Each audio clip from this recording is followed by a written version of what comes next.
चलिए ले चलते हैं आपको ऐसे सफ़र पर जहाँ से हर शख्स कुछ बदला हुआ वापस आता है या बदलाव का इरादा लिए। The Bhagavad Gita, Song of God.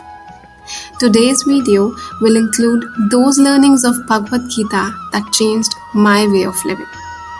जिसने मेरे विचार बदले, मेरा व्यवहार बदला, which made me a bit more compassionate and made me a step closer to myself and the one who created me. बात की जाए भगवद गीता की तो इसे जानने के, समझने के, पूछने के अलग अलग तरीके हैं। अगर मुझसे पूछा जाए तो ये सिर्फ एक धार्मिक ग्रंथ नहीं, it is much more than that. It has solutions for everyone.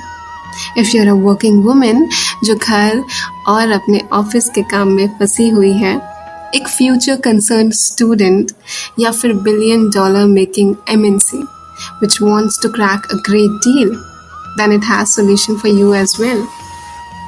इसका हर एक श्लोक, हर एक अध्याय बताता है कि जीना कैसे है। Today, let's get to the first teaching that I resonate with most.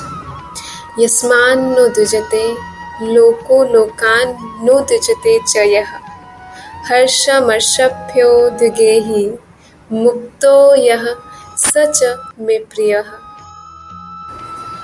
This shloka tells us how to live a peaceful life.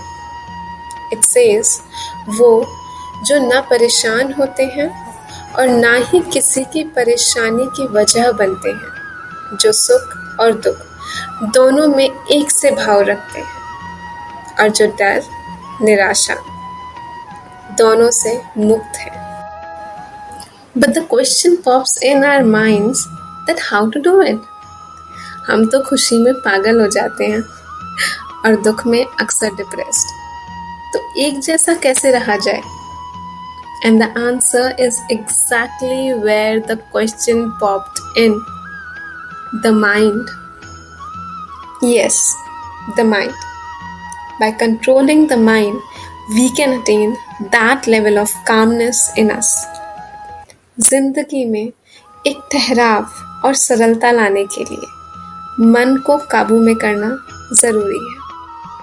Which takes me to the next question and shloka. How? How to control your mind? Arjuna asks Madhav the same.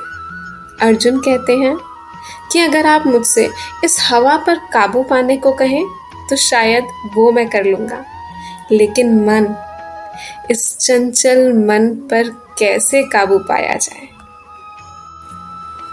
So 3 things that help me master my mind are: number 1, meditation.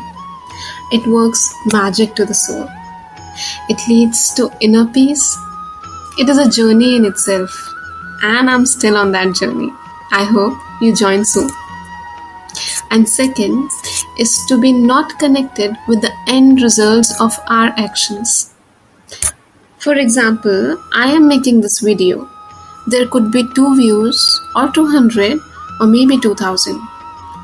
I should not be concerned about how many views I will get, but I should be concerned about the efforts I am giving to this video. I must share the maximum knowledge that I can. And third, by being empathetic, by putting ourselves in the shoes of others. सामने वाले की जगह अगर हम होते, ये सोच लेने से पूरा सिनेरियो बदल जाता है. Try it. And last but not the least thing, this thing connects to me a lot about Bhagavad Gita, is to start looking for the presence of divinity everywhere. How to see the creator himself in his creation. हम कैसे सामने वाले में भगवान देख लें? आजकल तो हमें इंसान में इंसान भी नहीं नजर आता. ये 12वें अध्याय का श्लोक मेरे अंदर एक हलचल पैदा कर देता है. एंड आई होप कि ये वीडियो आपके अंदर भी वैसी हलचल पैदा करे, खुद को जानने की और उसे जानने की जिसने आपको बनाया. So that's about it. See you in the next video. Thank you for watching.